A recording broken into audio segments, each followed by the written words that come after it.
Man, doing good, man. We live right here on the Talk with Todd show. Log on to talkwithtodd.com. Appreciate you having me on. No problem, man. Now, I was on Instagram recently and saw that you were doing a film about demos, called Demos. Kind of give an explanation to the listeners what that's about. Okay.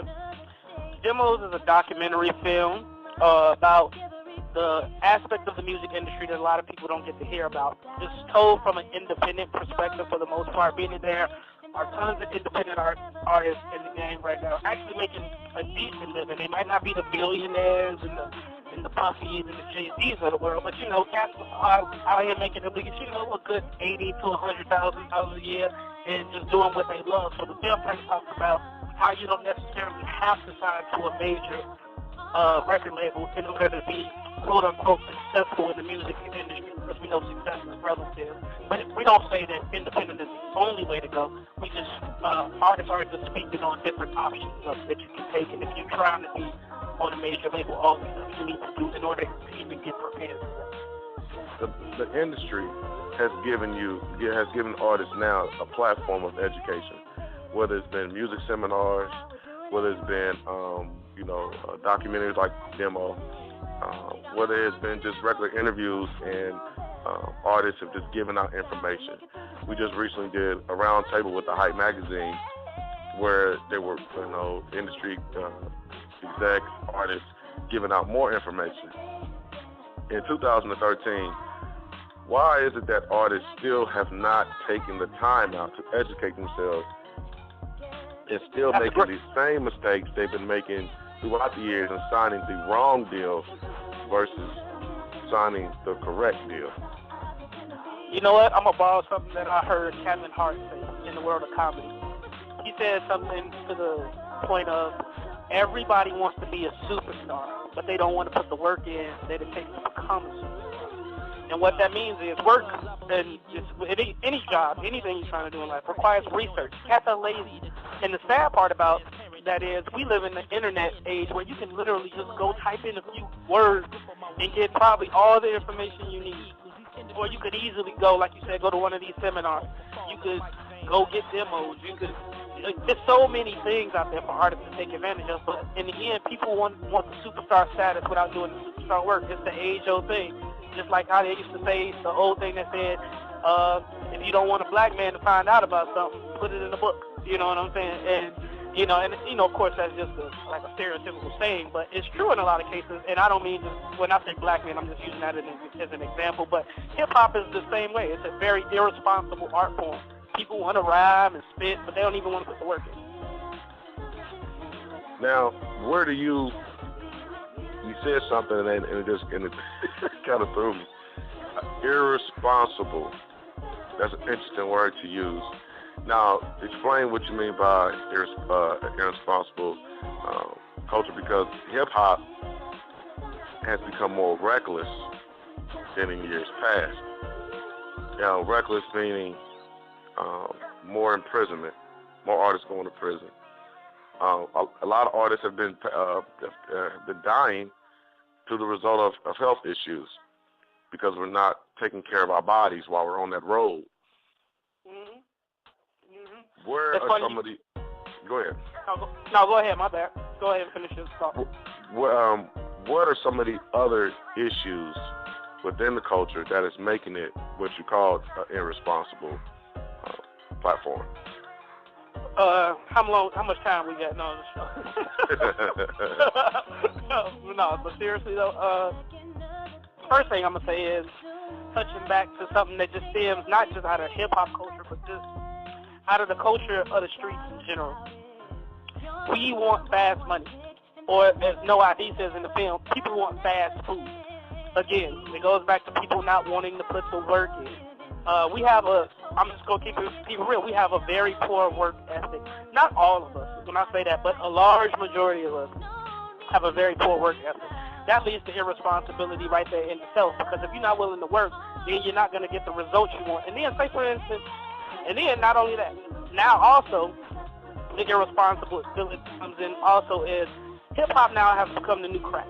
especially hip-hop, not just music in general, but hip-hop specifically. It's like the new crack.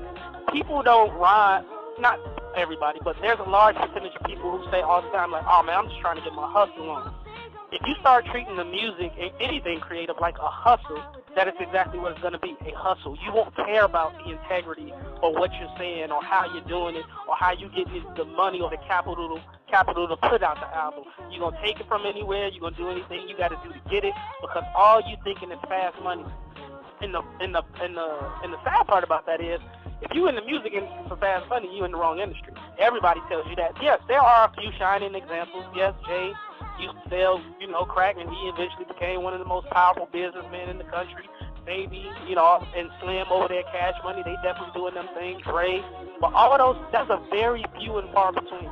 So that's one thing. And then speaking of your point that you kind of brought up, again, if you don't care really about the craft of it, then you're not going to care what you say. Then you're going to bring that same street mentality, even if you start making $1 million. Just let's look at Chief Keef out of Chicago. You know what I'm saying? This kid, I hate to criticize a kid because he's just a kid, but he's terrible. He's a terrible rapper. You know what I'm saying? But he has a strong following, and he's trying to just live his so-called thug life once he got the money too. The thug life don't go away no more. And this is the sad part. The dude was actually raised by his grandmother. Now, not to say he grew up around some of the, some of the thugs and, whatever in Chicago. But when the dude went to jail the first time, he cried like a little baby. But yet people still believe in this dude that he's this crazy thug and just don't care and all of that. And then that's just from the artist side. Now let's look at it from the corporation side. All they care about is exploiting artists and putting out money when you talk about major artists. That's all they care about. So they don't care what they think. They don't care what they doing in the streets. None of that. All that matters is, can we exploit this artist for 1-2 years, get a couple of good paychecks out of him, and then we're going to throw him to the wolves because we don't really care about his future. All we care is about the money that he's generating for our corporate. Yeah, so, we know this, right?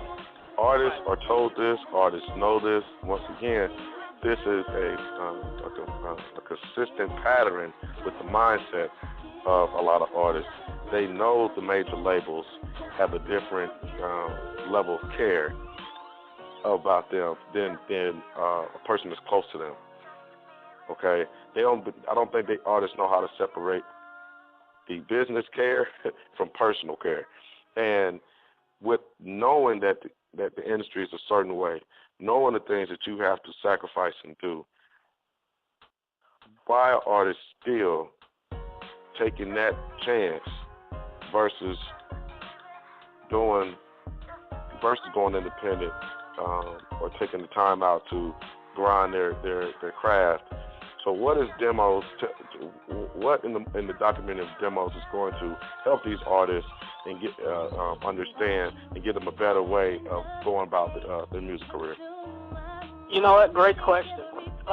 In Demos specifically, this is what I think they get. I think, not to say that other people haven't given it, but you are getting perspective from artists like who are currently living the grind of an independent artist, meaning they don't even really have any money. Like they just.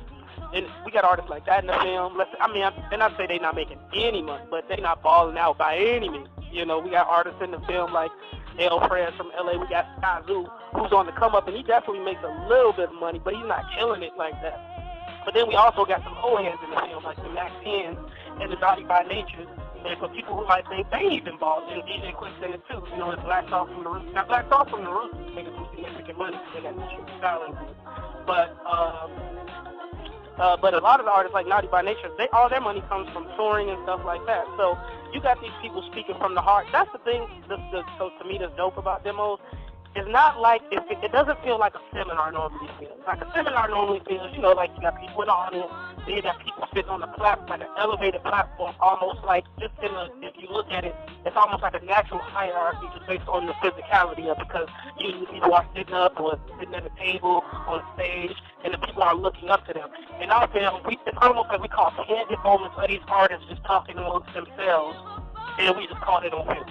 And so it seems a little bit more, and not say the seminars aren't real, they are, and I've seen a lot of them get real, but it's just such a real perspective, man, and it's giving it to them so concrete, and nobody's sugarcoating this thing. People but I like this just raw. People cussing, people like, yo, that's some BS. Then we got even different opinions in it, so that's how you know it's real too. Everybody's not even saying the same thing. Some people saying it's good to go do a major. Some people are like, oh, that's the wackest thing you could ever do. You know what I'm saying? So it's just giving real, honest perspective for artists to take home with themselves. Most of the artists that actually see the film always say the same thing. Some say, oh, I actually learned something, but the majority just say, I left inspired, knowing that I got more work to do. And that's the thing that demos we did give them inspiration to actually just do the work. Like Jay Live, who's in the film, he said something so dope to me. He said he wrote his first rhyme at 12 years old, but he didn't put out his first album, I think, so he said he was like 19. So that was 7 years of just writing. And he's like, in today's age, cats just want to, they want to write Tuesday and have an album on Thursday. And that's not putting any effort or any love into the craft. So we think artists get stuff like that, and just again varying opinions, honesty, truth. And again, it's not that they can't get it from any other place, but the way we give it to them, again, it's just like you a fly on the wall, and you just happen to see these people in the industry. You know what I'm saying? Just talking like, oh, one of my favorite interviews from Saida Garrett, who co-wrote "Man in the Mirror" for Michael Jackson. She's in the film, and she just breaks it down, talking about like how artists from this era think like, oh, I put out 3-4 albums, I'm dope. And she was like, she pointed out that Quincy Jones been in it for 6 decades. Get like him, then start right. So so that's the kind of perspective we get. Demos, the documentary, independent artist guide to success, written by Hassan Phenomenon. You can look him up on Twitter, look him up on Instagram. You're listening to the Talk with Taj show, hosted by Taj Longino. Log on to talkwithtaj.com for this interview and more. Now, when does this film get released? I'm glad you asked. We actually just had a small run in Chicago. It just ended. But it just ended actually yesterday, Thursday, which was the 26th. I can't remember the date, but we had that. But the good news is we have a deluxe DVD/CD edition that's available right now at BestBuy.com and Kmart.com. So people can just log on to BestBuy.com, search for Demos documentary, and you so you'll get the DVD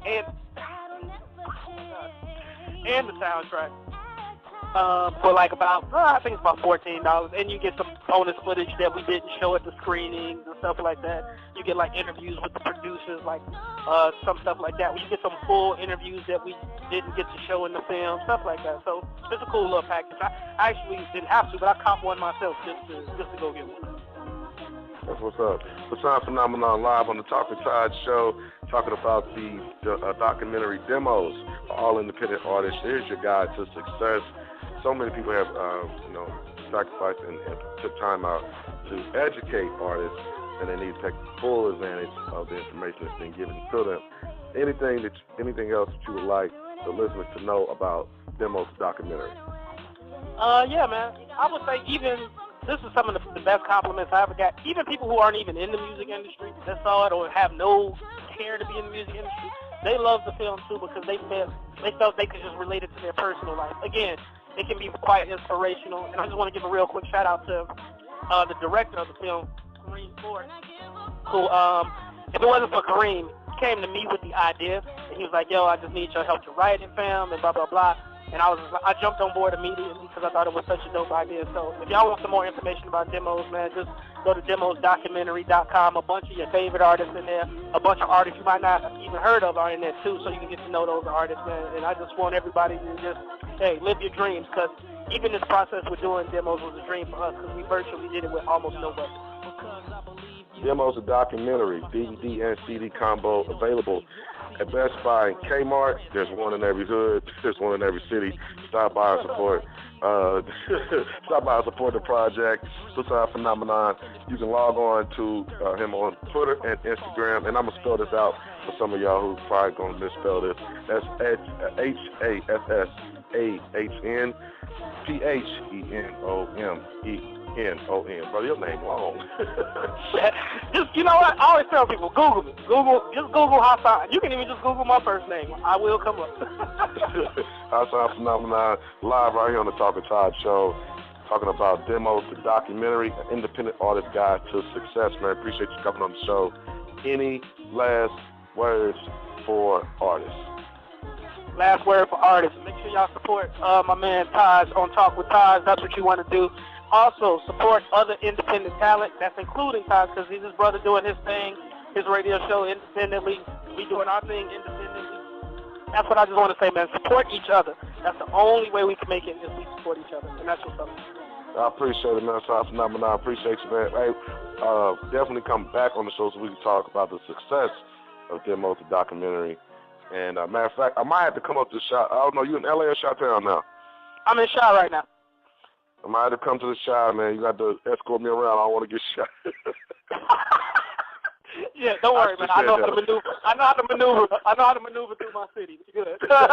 Give me the pass so I come on the shop, man. We'll do it live and direct with TWT-TV. I got you, fam.